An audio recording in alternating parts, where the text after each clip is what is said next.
Kata sastra berasal dari bahasa Sanskerta, yaitu sastra, yang berarti pedoman atau instruksi dalam penggunaannya.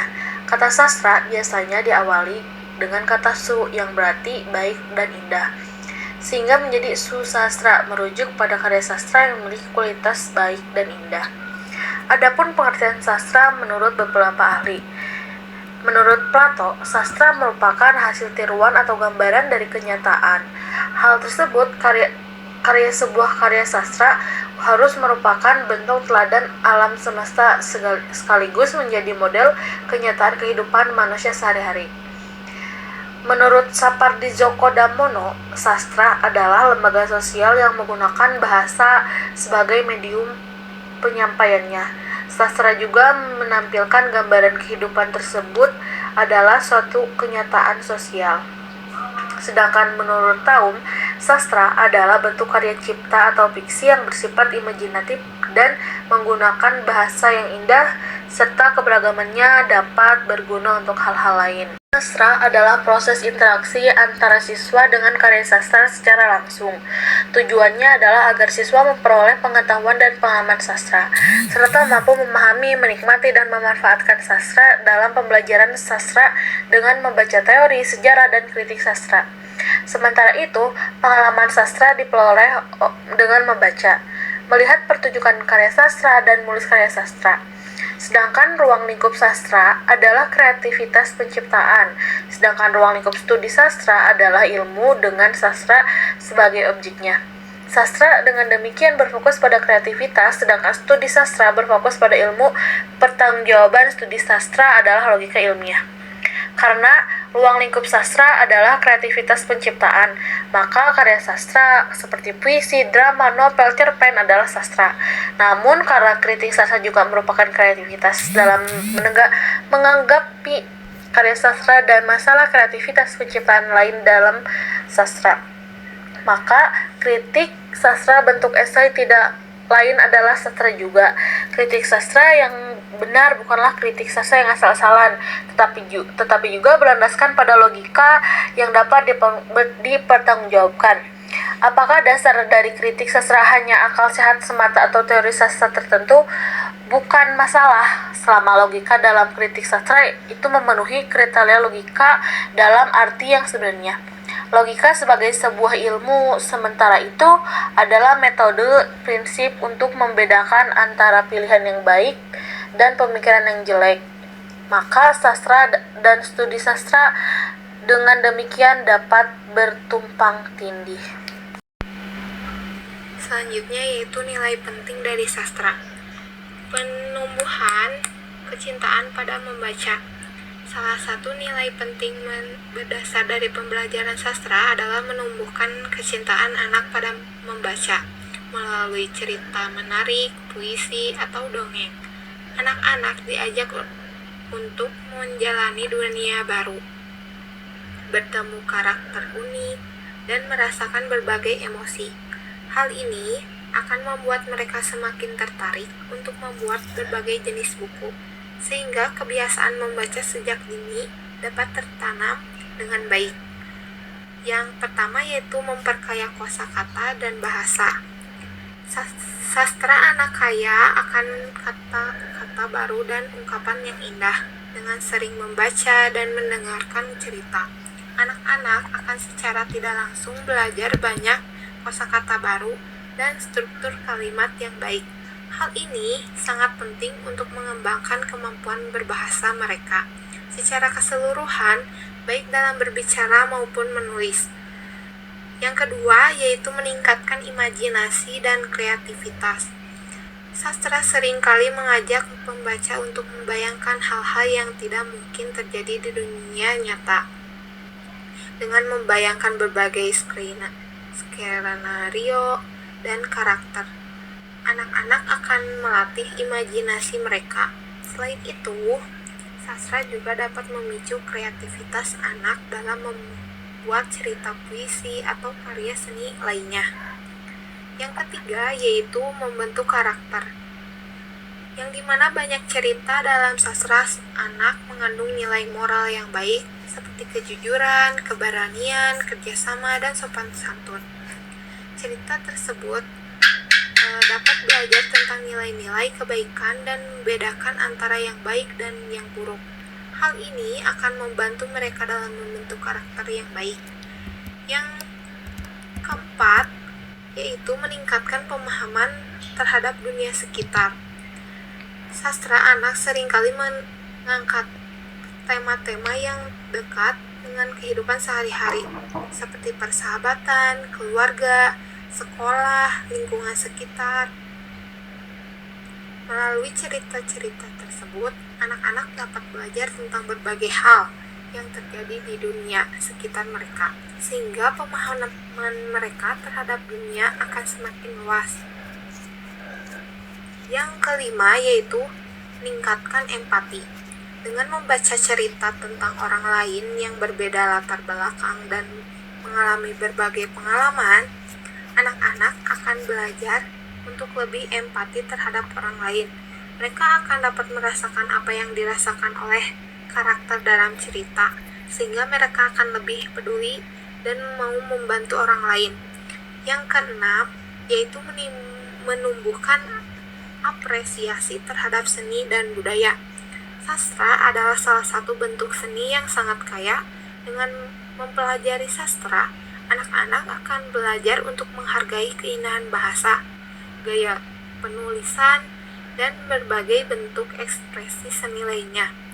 Selain itu, sastra juga dapat menjadi jendela bagi anak-anak untuk mengenal berbagai budaya dan tradisi yang berbeda. Selanjutnya ada jenis-jenis karya sastra. Nah, jenis karya sastra itu ada 7. Yang pertama ada prosa.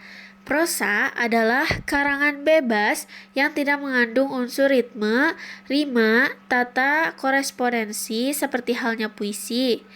Prosa merupakan karya sastra yang bersifat fiksi atau cerita rekaan serta bentuk ceritanya mempunyai alur dan tokoh dari hasil imajinasi. Nah, ada ciri-ciri prosa. Prosa memiliki ciri tersendiri yang membedakannya dengan karya sastra lain. Nah, ciri-ciri prosa itu bentuknya bebas dan rangkaian kalimatnya membentuk paragraf seperti hikayat atau dongeng. Memiliki tema seperti karya tulisan pada umumnya untuk menentukan alur cerita. Bahasa yang digunakan yakni bahasa Indonesia, Melayu, atau bahasa asing lainnya. Di dalam prosa terdapat tokoh, latar tempat, urutan peristiwa, dan amanat yang disampaikan ke pembaca. Prosa selalu mengikuti perkembangan zaman. Setiap hasil karya prosa biasanya menampilkan nama pengarang atau ada juga yang tidak dipublikasikan. Nah, selanjutnya ada jenis-jenis prosa. Yang pertama itu ada prosa lama. Nah, prosa lama ini adalah karya sastra yang tidak terpengaruh oleh sastra budaya barat. Isi dari prosa lama bisa petua atau kisah-kisah zaman dulu. Berikut macam-macam prosa, kayak dongeng, termasuk sage, mitos, fabel, dan legenda. Cerita rakyat atau dongeng yang hidup di masa lalu. Riwayat berisi tentang hidup seseorang, contohnya riwayat Nabi. Hikayat yang ceritanya tentang kisah pangeran, dewa-dewi, putra-putri kerajaan, sejarah atau tempo yang isi ceritanya diambil dari suatu peristiwa yang pernah terjadi. Lalu ada juga prosa baru. Nah, prosa baru adalah karangan yang sudah mendapat pengaruh sastra dari budaya luar. Nah, macam-macam prosa baru itu yang pertama, cerpen atau cerita pendek berupa karangan singkat berbentuk naratif. Yang kedua, roman, yaitu cerita tentang kehidupan manusia yang ditulis mendetail. Yang ketiga, novel atau karangan imajinatif tentang problematika kehidupan manusia. Yang keempat, novelet, yaitu cerita yang ditulis lebih panjang dari cerpen tapi lebih pendek dari novel. Yang kelima, autobiografi, yaitu karya tulisan yang berisi tentang pribadi pengarang itu sendiri, biografi kisah atau cerita pengalaman hidup seseorang dari sejak lahir sampai meninggal dunia. Yang keenam, esai, karya tulis yang berisi argumen permasalahan terhadap suatu hal dan disertai fakta di dalamnya. Yang ketujuh, kritik, berupa penilaian terhadap suatu karya secara seimbang, baik dari sisi kelemahan atau 8 kelebihannya, yang ditulis oleh seorang ahli dalam menekankan pada fakta. Nah, selanjutnya ada puisi. Puisi merupakan bentuk karya sastra yang menekankan pada keindahan penggunaan kata-kata atau diksi dengan tujuan memikat dan mengunggah emosi pembaca atau pendengarnya. Isinya dapat mencerminkan keresahan, imajinasi, kritik, pengalaman, atau nasihat. Menurut para ahli, Usman Awang atau sastrawan Malaysia, puisi bukanlah ungkapan dari seorang yang sedang putus asa yang mencari ketenangan dan kepuasan dalam puisi yang ia tulis. Nah, ciri puisi juga memiliki ciri-ciri seperti puisi mengandung ungkapan pikiran, perasaan, dan pengalaman penyair yang bersifat imajinatif. Lalu, puisi menggunakan bahasa konotatif yang mengandung makna tersirat dan tidak hanya mengacu pada makna literal kata-kata. Nah, puisi ini mengadopsi pemadatan semua unsur daya bahasa, sehingga kata-kata yang dipilih disusun secara padat dan efektif. Lalu, selanjutnya puisi menggunakan diksi yang tepat dengan memperhatikan irama atau bunyi, pemilihan kata-kata dan ritme suara, dan memberikan efek khas dalam puisi. Puisi dapat dibentuk melalui tipografi, di mana tata letak visual dan pengaturan huruf dapat berkontribusi pada ekspresi dan interpretasi puisi. Nah, struktur puisi juga, yang pertama ada struktur batin, adalah struktur pembangunan puisi dari dalam, berbeda dengan struktur fisik puisi yang dapat kita lihat secara langsung. Struktur batin puisi dapat diketahui dengan pembacaan dan pemaknaan yang dalam terhadap puisi. Struktur batin puisi terdiri atas rasa, tema, nada, dan amanat. Nah, rasa atau feeling adalah sikap penyair terhadap pokok permasalahan yang diangkat dalam puisinya. Rasa dalam puisi berhubungan erat dengan latar belakang penyair yang mencakup keadaan sosial dan psikologinya, seperti pendidikan, agama, jenis kelamin, kelas sosial, kedudukan dalam masyarakat, usia, pengalaman sosiologis dan psikologis, serta pengetahuan penyair akan permasalahan atau topik yang diangkat dalam puisi.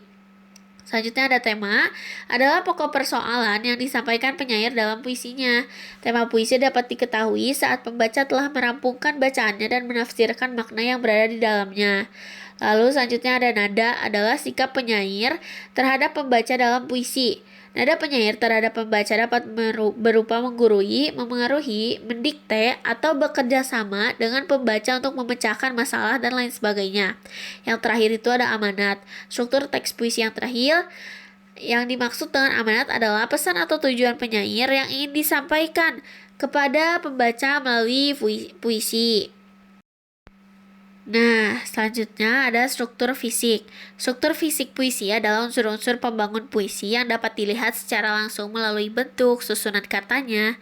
Nah, struktur fisik puisi terdiri atas diksi, imajinasi, gaya, bahasa, tipografi, kata konkret, dan rima. Nah, diksi adalah pemilihan kata yang digunakan penyair dalam menyusun puisinya.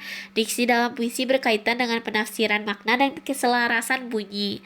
Kalau imaji itu adalah kata atau rangkaian kata yang dapat mengungkapkan pengalaman panca indera seperti pendengaran, penglihatan, dan perabaan. Keberadaan imaji dalam puisi bertujuan agar pembaca seakan-akan melihat, mendengar, dan merasakan seperti apa yang dialami penyair. Lalu ada gaya bahasa, atau yang disebut juga dengan majas, adalah penggunaan bahasa yang dapat menghidupkan atau meningkatkan efek dan menimbulkan konotasi tertentu dalam puisi.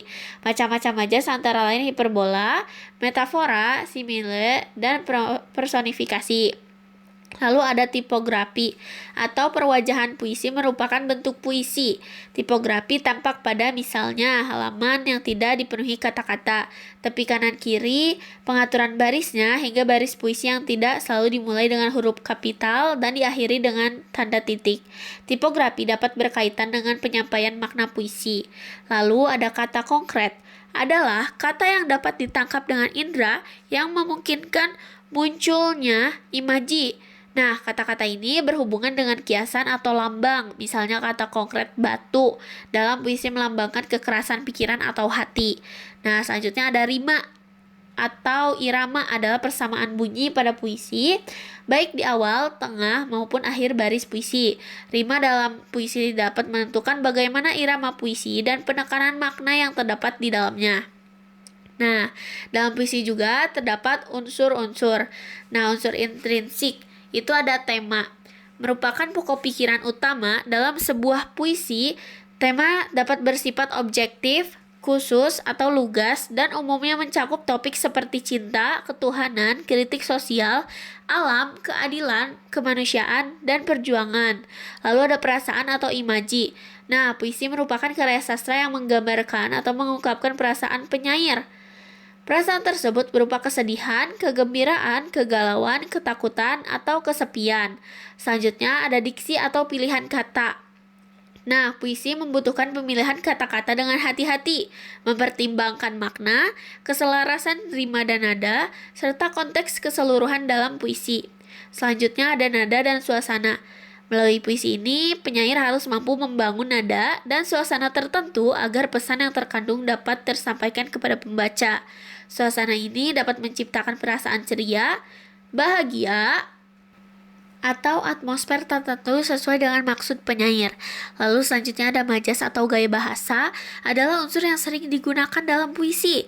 Puisi identik dengan penggunaan bahasa kiasan atau figuratif yang tidak biasa, seperti hiperbola, metafora, personifikasi, dan lainnya.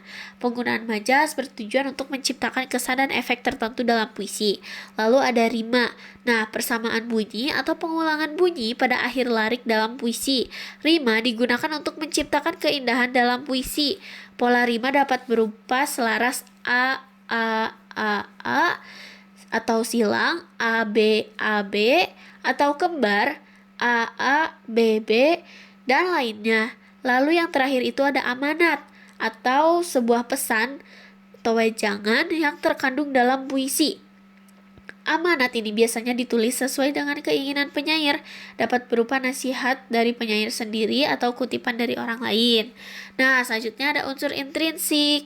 Unsur intrinsik puisi adalah unsur-unsur yang berada di luar puisi, yaitu latar belakang pengarang. Unsur ekstrinsik ini meliputi aspek historis, psikologis, pendidikan, sosial budaya, dan religius. Unsur ekstrinsik ini memberikan ciri khas pada puisi tersebut dibandingkan dengan puisi lainnya. Nah, aspek historis itu merujuk pada unsur sejarah yang terdapat dalam puisi.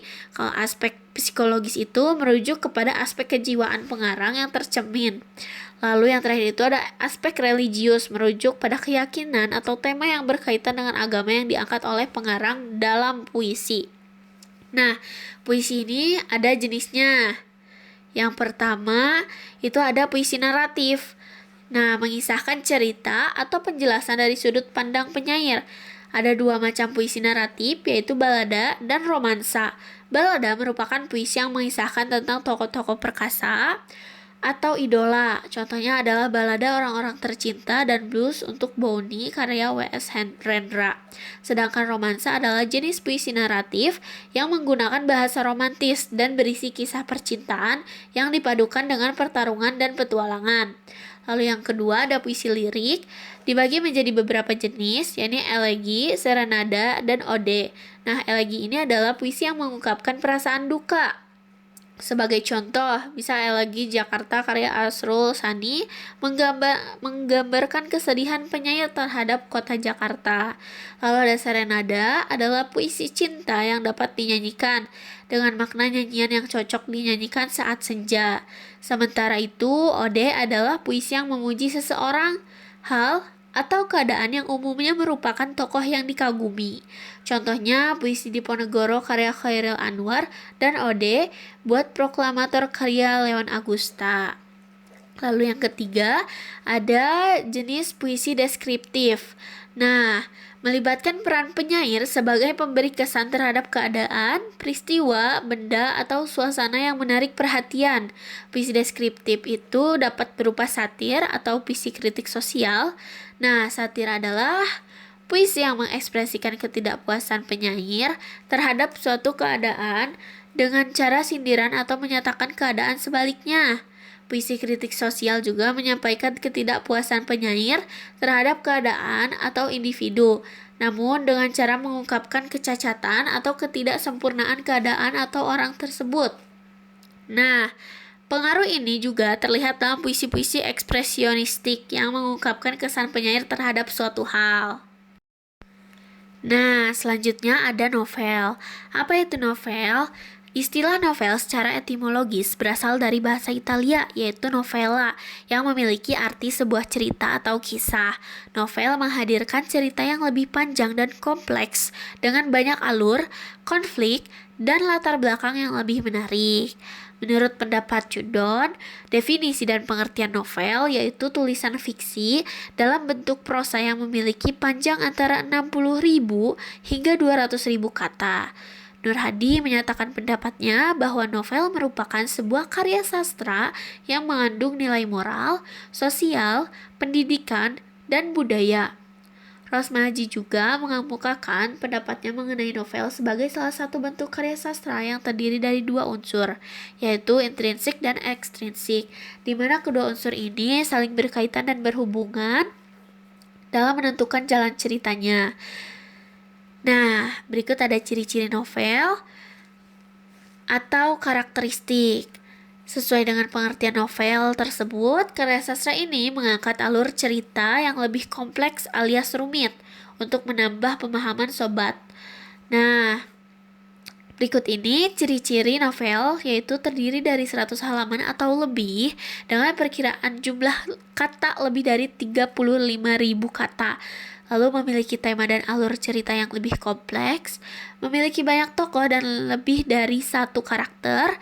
Nah, alur cerita juga berkembang dengan adanya perubahan nasib pada tokohnya, berbentuk teks naratif yang didukung dengan deskripsi dan dialog atau percakapan, memiliki latar yang beragam, baik latar tempat, waktu, maupun suasana.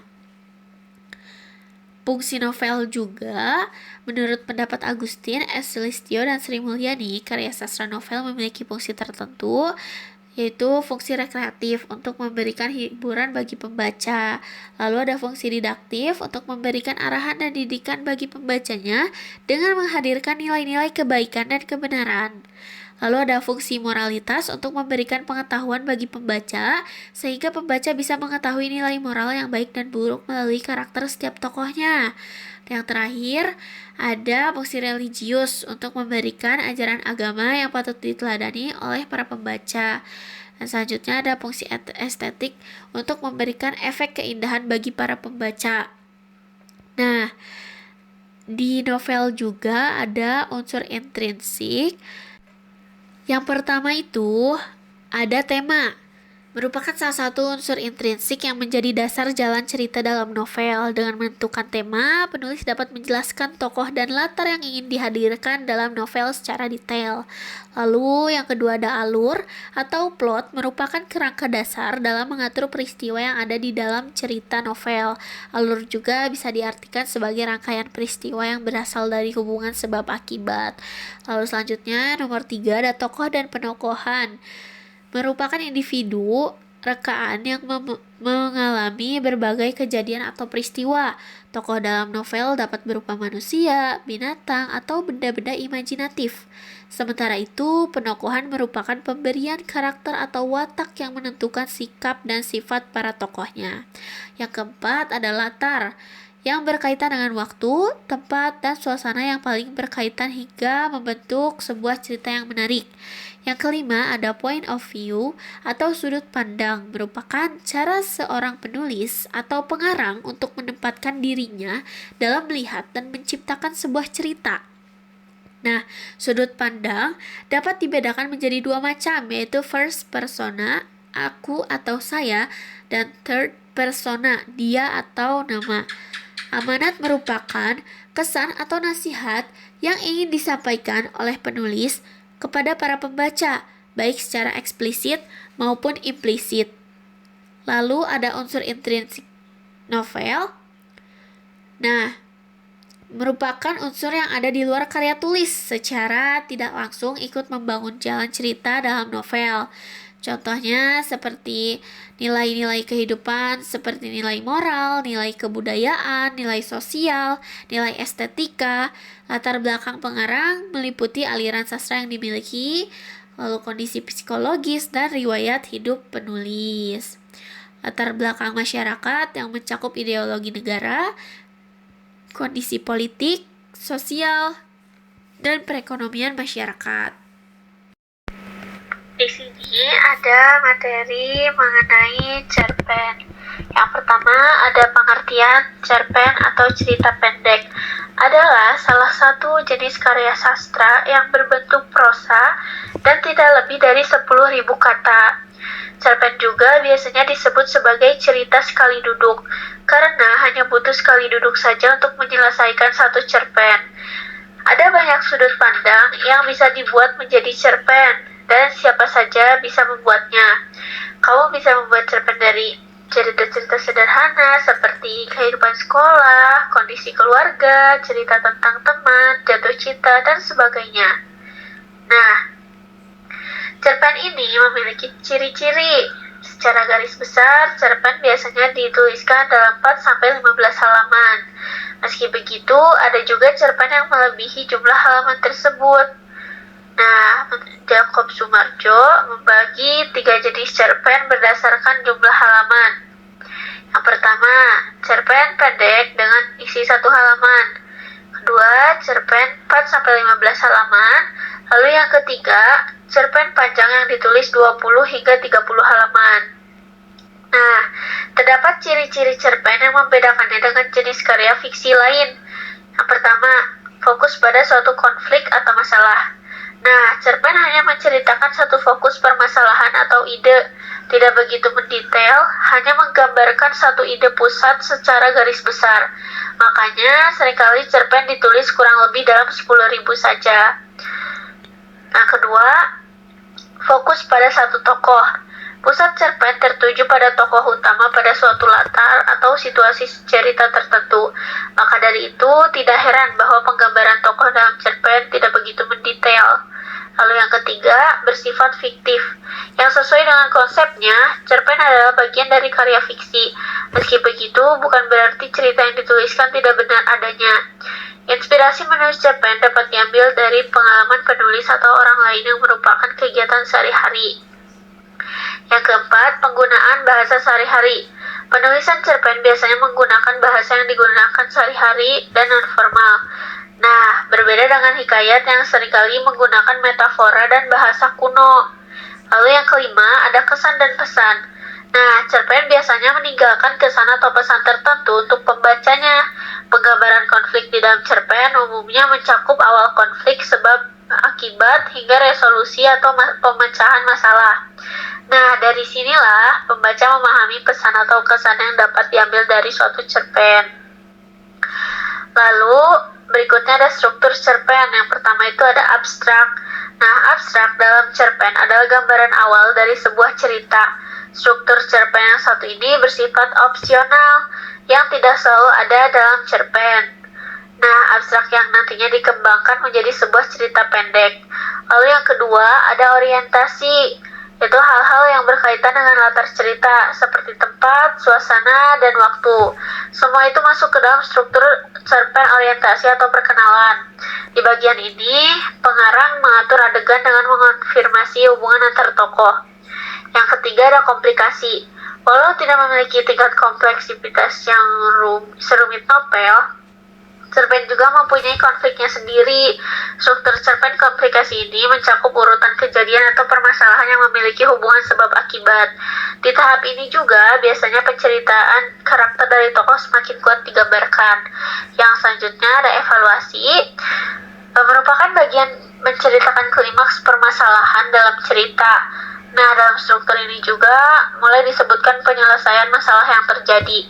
Lalu yang kelima ada resolusi, mencakup bagian yang menerangkan pemecahan masalah. Nah, di sini pembaca akan memberikan penjabaran ketika mengenai solusi yang diambil oleh tokoh. Lalu yang keenam itu ada koda, amanat, pesan, atau pembelajaran. Semua hal tersebut termasuk ke dalam koda. Pembaca akan diajak untuk mengambil hikmah dari cerpen tersebut. Nah, selanjutnya ada unsur-unsur cerpen. Cerpen dibangun dari dua unsur, yaitu intrinsik dan ekstrinsik. Unsur intrinsik adalah unsur membangun karya sastra yang ada di dalam karya sastra. Meliputi tema, tokoh, alur, latar, sudut pandang, amanat, dan gaya bahasa. Nah, sedangkan unsur intrinsik cerpen adalah unsur pembangunan yang ada di luar karya sastra, seperti latar belakang, pengarang, latar belakang masyarakat, dan nilai-nilai kehidupan. Nah, ada tema. Tema adalah gagasan utama yang disampaikan pengarang dalam cerpen. Tokoh dan penokohan adalah perilaku dalam cerpen, sementara penokohan adalah penggambaran karakter tokoh dalam cerita. Selanjutnya ada jenis-jenis cerpen. Secara umum ada 3 jenis cerpen yang bisa ditemui. Nah, yang pertama itu ada cerpen pendek. Nah, jenis pertama adalah cerpen pendek. Cerpen jenis ini cenderung lebih pendek dibandingkan dengan jenis cerita pendek lainnya. Biasanya jumlah kata dari cerpen pendek sekitar 500 hingga 700 kata saja. Yang kedua ada cerpen sedang. Cerpen sedang biasanya memiliki panjang sekitar 700 hingga 1000 kata. Nah, bisa ditemui pada buku-buku pelajaran sekolah. Lalu yang ketiga ada cerpen panjang. Cerpen ini dibuat dengan panjang sekitar 1000 kata atau lebih, bahkan ada yang dibuat mendekati 5000 atau 10.000 kata. Biasanya jenis cerpen panjang disampaikan dengan penuturan yang lebih santai. Nah, selanjutnya ada fungsi cerpen. Yang pertama itu ada fungsi rekreatif. Nah, cerpen berfungsi untuk memberikan rasa senang, gembira, dan menghibur kepada para pembacanya. Lalu ada fungsi estetis. Selain untuk menghibur, cerpen juga berfungsi untuk memberikan keindahan bagi para pembacanya. Lalu yang ketiga ada fungsi moralitas. Cerpen juga dapat memberikan nilai-nilai moral kepada pembacanya melalui pesan yang dikandung di dalam cerita. Melalui cerpen, pembaca bisa mendapat pengetahuan tentang hal-hal yang baik atau hal-hal yang buruk. Nah, selanjutnya ada fungsi didaktif. Cerpen juga berfungsi umum mengarahkan dan mendidik para pembaca melalui nilai-nilai kebenaran dan kebaikan yang terkandung dalam cerita. Lalu ada fungsi religiusitas. Cerpen dapat mengandung nilai-nilai yang terdapat di ajaran agama yang juga bisa dijadikan teladan bagi para pembacanya. Nah, materi selanjutnya mengenai cerita rakyat. Cerita rakyat mempunyai pengertian yaitu cerita yang asalnya dari masyarakat zaman dahulu dan berkembang secara luas melalui mulut ke mulut. Cerita rakyat merupakan salah satu warisan budaya yang perlu dilestarikan. Sayangnya, masih sangat sulit untuk mencari tahu pengarang dari cerita rakyat tersebut. Hal itu dikarenakan cerita rakyat diceritakan secara lisan dan menceritakan banyak hal, bahkan diantaranya membawa unsur lokal suatu daerah, sehingga dipercaya oleh masyarakat sekitar. Nah, di sini ada fungsi cerita rakyat. Yang pertama ada fungsi pendidikan. Cerita rakyat dapat memberikan amanat maupun pesan kepada pembaca dan pendengar. Hal itu karena cerita rakyat mengandung nilai moral yang bisa dijadikan pembelajaran. Lalu yang kedua ada fungsi hiburan. Sebagai cerita rakyat yang menarik dan jenaka, dapat menjadi sarana hiburan dan untuk masyarakat. Lalu yang ketiga ada fungsi sosial dan budaya. Banyak cerita rakyat yang mengandung nilai etika dan moral, maka nilai tersebut bisa dijadikan pedoman untuk masyarakat. Lalu ada jenis-jenis cerita rakyat. Nah, terdapat 3 jenis. Yang pertama ada legenda. Merupakan cerita yang dianggap pernah benar-benar terjadi. Tokoh yang di dalam cerita legenda adalah manusia. Namun, tak jarang tokoh tersebut dianugerahi kekuatan yang luar biasa dan seringkali dibantu oleh makhluk-makhluk ajaib. Yang kedua ada dongeng. Adalah prosa yang dianggap benar-benar terjadi oleh para penyair. Cerita dongeng ini tidak memiliki keterkaitan dengan tempat atau waktu dunia saat ini. Lalu yang ketiga ada mitos. Adalah cerita yang berkaitan dengan kepercayaan masyarakat. Biasanya mitos mengacu kepada kepercayaan mengenai karakter yang memiliki kemampuan supranatural maupun cerita tentang dewa serta dewi. Selanjutnya ada fabel. Fabel adalah cerita yang menceritakan tentang kehidupan para binatang yang bertingkah laku seperti manusia. Fabel adalah karangan fiksi atau fantasi yang disebut imajinatif. Terkadang fabel memilih karakter minoritas dalam bentuk manusia. Fabel juga sering disebut cerita yang mengandung moral karena memiliki pesan-pesan yang berkaitan dengan moralitas. Para karakter dalam cerita fabel adalah semuanya binatang. Hewan diberitahu bahwa mereka memiliki alasan, perilaku, dan bahwa mereka dapat berbicara layaknya manusia. Karakter dan jiwa manusia juga digambarkan dengan cara ini melalui figur binatang. Tujuan Fabel adalah untuk memberikan ajaran moral dengan menunjukkan sifat-sifat buruk manusia melalui simbol-simbol binatang. Melalui karakter hewan, penulis ingin mempengaruhi pembaca untuk meniru kebaikan, bukan meniru kejahatan. Nah, di sini ada struktur teks fabel. Ada orientasi, bagian pembuka dari cerita di mana biasanya bagian inilah yang mengenalkan para tokoh, latar, tempat, dan waktu. Terus ada komplikasi. Nah, merupakan bagian masalah atau konflik yang terjadi dalam cerita. Biasanya konflik ini terjadi karena kepribadian salah satu tokohnya. Selanjutnya ada resolusi. Bisa dibilang ini adalah bagian penyelesaian dari masalah dalam cerita. Lalu yang terakhir itu ada koda, berupa penjelasan perubahan yang terjadi pada tokoh setelah mengalami masalah tersebut dan amanat apa yang bisa dipetik dari cerita tersebut. Nah, adapun ciri-cirinya ialah bersifat fiksi atau tidak nyata. Bagian pendahuluan biasanya singkat dan langsung. Lalu tokoh yang diperankan adalah para binatang yang bisa berbicara. Watak para tokoh digambarkan seperti manusia yang ada yang baik dan jahat. Terus biasanya menggunakan latar belakang alam seperti sungai, hutan, gunung, dan sebagainya. Alur ceritanya tidak rumit. Lalu rangkaian peristiwa digambarkan dengan kejadian sebab akibat yang berurutan dari awal hingga akhir. Bahasanya menggunakan kalimat naratif atau kalimat langsung yang berupa dialog para tokoh. Nah, selanjutnya ada jenis-jenis fabel. Berdasarkan waktu kemunculan. A. Fabel klasik. Nah, cerita yang sudah muncul dari sejak dahulu kala, biasanya ceritanya sudah diwariskan oleh nenek moyang kita secara turun-temurun. Cerita ini diwariskan secara lisan dari generasi ke generasi selanjutnya. Di Indonesia sendiri, bisa menemukan fabel klasik seperti cerita Si Kancil yang berasal dari Jawa Tengah. Lalu ada juga Toko Kera Hantu yang berasal dari Toraja. Banyak sekali cerita fabel yang dapat ditemukan di Indonesia. Supaya bisa langsung mengenal sebuah cerita fabel klasik. Nah, ada ciri-cirinya. Yang pertama, biasanya cerita sangatlah pendek. Yang kedua, tema yang diangkat klasik tergolong sangat sederhana. Yang ketiga, banyak amanat atau pesan moral yang disampaikan di dalam cerita. Yang keempat, tokoh hewan dalam cerita biasanya masih memiliki sifat hewani. Lalu selanjutnya yang B, ada fabel modern. Nah, ceritanya merupakan bentuk ekspresi sastra dari si penulis dan kemunculan ceritanya itu belum terlalu lama. Jadi, tidak heran jika ceritanya menggambarkan situasi yang saat ini sedang terjadi. Fabel modern lebih banyak jumlahnya dibandingkan dengan yang klasik. Tokoh binatang yang diceritakan di dalam cerita ini biasanya lebih beragam. Nah, adapun ciri-cirinya seperti berikut.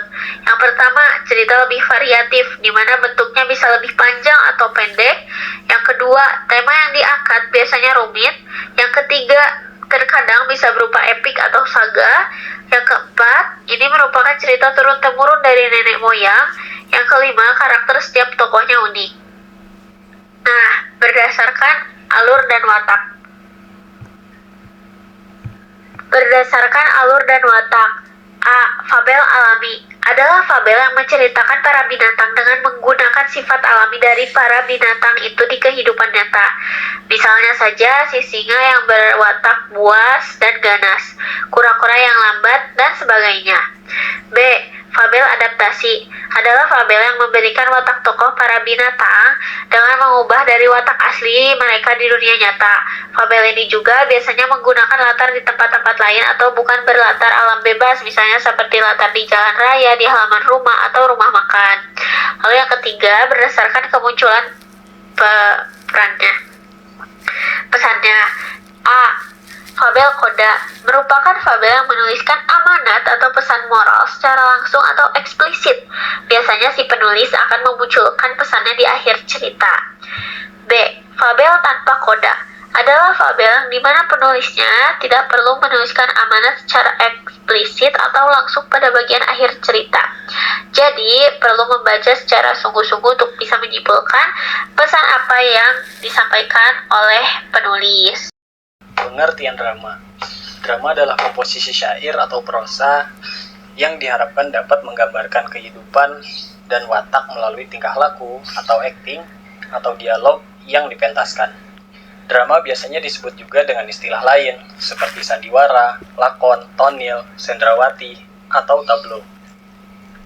Dalam konteks seni, drama biasanya ditampilkan di panggung teater, televisi, atau film dengan tujuan menghibur, menginspirasi, atau menyampaikan pesan tertentu kepada penonton. Kemudian, bisa teman-teman lihat juga beberapa pengertian drama menurut para ahli yang telah kami rangkum pada video ini. Ciri-ciri drama. Drama memiliki beberapa ciri khas yang perlu teman-teman ketahui, diantaranya yaitu yang pertama, disampaikan dalam bentuk dialog langsung maupun monolog. Kemudian yang kedua, memiliki tokoh atau karakter yang diperankan. Yang ketiga, terdapat konflik atau ketegangan yang menjadi inti dari cerita drama. Yang keempat, dilakukan di atas panggung yang telah dilengkapi dengan peralatan dan properti untuk menghidupkan suasana. Lalu yang kelima, dilakukan di hadapan penonton karena drama juga merupakan sarana hiburan. Adapun ciri-ciri drama lainnya yaitu bersifat aktif. Drama diperlihatkan melalui aksi atau gerakan, bukan hanya sebatas narasi. Drama biasanya memiliki durasi waktu yang terbatas, baik itu satu babak ataupun beberapa babak. Drama juga mengandung unsur emosi yang seringkali menggugah emosi penonton untuk bersedih, gembira, tertawa, ikut terharu, bahkan ikut marah. Drama memiliki bahasa yang khas. Salah satu ciri drama yaitu drama memiliki bahasa yang khas. Menggunakan bahasa yang lugas dan komunikatif sesuai dengan karakter tokohnya. Sastra memiliki beberapa fungsi, yaitu rekreatif, yang berarti sastra dapat menghibur dan memberikan rasa senang kepada pembaca. Misalnya membaca cerpen dapat mengisi waktu luang dan pembaca terhibur. Yang kedua, didaktif. Sastra dapat menyampaikan nilai-nilai kebaikan dan edukatif kepada pembaca. Ketiga, estetis. Sastra dapat memberikan keindahan kepada pembaca baik dari segi bahasa maupun alur cerita. Keempat, moralitas. Sastra dapat memberikan pengetahuan moral kepada pembaca seperti ajaran moral yang diselipkan dalam cerita. Kelima, religius. Beberapa karya sastra mengandung nilai-nilai ajaran agama yang dapat diteladani oleh pembaca. Keenam, ada media ekspresi. Sastra dapat mencerminkan perasaan, emosi pada manusia. Ketujuh, refleksi dan kritis. Sastra dapat menjadi cermin masyarakat dan kritik terhadap berbagai isu sosial. Yang kedelapan, pembentukan identitas budaya. Sastra berperan dalam membentuk dan memelihara identitas budaya atau suatu komunitas. 9. Menjadikan rasa nasionalisme bangkit. Sastra dapat membangun rasa nasionalisme melalui sugesti yang dibangkitkan dari dalam para penikmatnya. Karakteristik masing-masing jenis sastra. Di sini ada 4. Yang pertama, adanya nilai seni yang terkandung, lalu penggunaan bahasa yang khas dan indah, lalu kemudian bersifat imajinasi atau fiksi, dan yang terakhir, punya aliran bahasa sastra tertentu. Nilai seni yang terkandung. Sastra merupakan karya seni yang bisa menyentuh perasaan dan nurani manusia. Keindahan sastra dapat ditemukan oleh pembaca melalui medium, bahasa, dan gaya bahasanya. Beberapa nilai yang terkandung dalam sastra antara lain, yang pertama, nilai artistik, yaitu keterampilan yang dapat diteladani pembaca dalam kehidupan sehari-hari. Lalu kemudian nilai moral, yaitu pengetahuan mengenai moral baik dan moral buruk. Kemudian nilai budaya, yaitu nilai yang sering dijumpai dalam karya sastra. Lalu ada nilai religius, yaitu nilai kepercayaan kepada Sang Maha Pencipta. Lalu kemudian yang terakhir nilai sosial, yaitu nilai yang mencerminkan norma-norma berinteraksi terhadap sesama. Yang kedua, penggunaan bahasa yang khas dan indah. Penggunaan bahasa yang khas dan indah dalam sastra disebut gaya bahasa atau majas. Gaya bahasa merupakan cara pengarang menggunakan bahasa secara berbeda dan khas dalam karya sastra. Gaya bahasa dapat memperkaya dan menghidupkan karya sastra, serta menyampaikan pesan dan menggambarkan suasana. Lalu kemudian bersifat imajinasi atau fiksi, karya sastra yang dibuat berdasarkan imajinasi penulisnya, bukan berdasarkan fakta atau kenyataan. Fiksi adalah karya sastra yang dibuat dari imajinasi dan daya khayal pengarang, tidak didasarkan kepada kenyataan atau fakta yang sebenarnya. Kata fiksi berasal dari bahasa Latin yaitu fictio, yang berarti membentuk, membuat, atau menciptakan. Ciri-ciri karya sastra yang bersifat imajinatif dan fiksi antara lain tokoh, setting, dan persoalan dalam cerita bersifat relatif imajinatif, bukan objektif. Lalu, ciri lainnya yaitu kebenaran dalam cerita fiksi adalah kebenaran logis melalui penalaran, namun bukan kebenaran secara objektif. Fiksi juga menyasar emosi atau perasaan pembaca. Lalu ciri-ciri berikutnya yaitu karya fiksi tidak memiliki sistematika penulisan yang baku. Biasanya, fiksi menggunakan bahasa yang bersifat konotatif. Cerita fiksi adalah cerita yang mengandung pesan moral atau amanat tertentu. Fiksi dapat disajikan dalam berbagai bentuk seperti novel, dongeng, cerpen, dan roman. Karakteristik berikutnya yaitu punya aliran bahasa sastra tertentu. Aliran dalam sastra biasanya merupakan cara menggambarkan prinsip dan pandangan hidup atau apapun yang ingin disampaikan oleh sastrawan dalam karyanya. Pemakaian. Dalam segi pemakaian, sebuah bahasa dipakai setiap hari di kalangan masyarakat, sedangkan bahasa sastra hanya digunakan dalam konteks sastra. Metode pembelajaran sastra. Metode pembelajaran sastra adalah cara atau pendekatan yang digunakan untuk mengajarkan karya sastra kepada siswa agar mereka dapat memahami, mengapresiasi, dan menganalisis karya sastra. Berikut adalah beberapa metode yang sering digunakan untuk pembelajaran sastra. Yang pertama adalah metode diskusi, yaitu melibatkan siswa dalam diskusi kelompok atau kelas untuk menganalisis tema, tokoh, konflik, dan pesan dalam karya sastra. Memberikan kesempatan untuk berbagai pendapat dan meningkatkan pemahaman kritis pada siswa. Lalu yang kedua, metode pembacaan. Pembacaan dibagi menjadi dua, metode pembacaan ekspresif dan metode pembacaan intensif. Pembacaan ekspresif membaca karya sastra seperti puisi atau drama dengan intonasi dan ekspresi yang tepat untuk menghidupkan isi karya. Dan yang kedua, pembacaan intensif. Pembacaan intensif yaitu membaca secara mendalam untuk menganalisis makna dan unsur sastra. Lalu yang ketiga ada metode discovery atau metode penemuan. Metode penemuan ini membimbing siswa menemukan sendiri unsur-unsur karya sastra seperti tema, gaya bahasa, atau pesan moral melalui panduan dan latihan. Lalu yang keempat ada metode dramatization, mengubah karya sastra menjadi bentuk drama atau pentas, membantu siswa memahami cerita dan tokoh melalui penghayatan. Lalu yang kelima ada metode resensi, yaitu siswa dipinta untuk membaca karya sastra, kemudian menuliskan resensi sebagai bentuk apresiasi dan evaluasi. Lalu yang keenam ada metode integratif, yaitu mengaitkan pembelajaran sastra dengan mata pembelajaran lain, seperti sejarah, budaya, atau agama, untuk memberikan konteks yang lebih luas. Lalu kemudian yang ketujuh adalah metode proyek. Metode proyek adalah di mana siswa diberi tugas untuk membuat proyek terkait karya sastra seperti menulis cerpen, membuat ilustrasi puisi, atau membuat vlog analisis karya sastra. Lalu yang kedelapan, metode interaktif digital.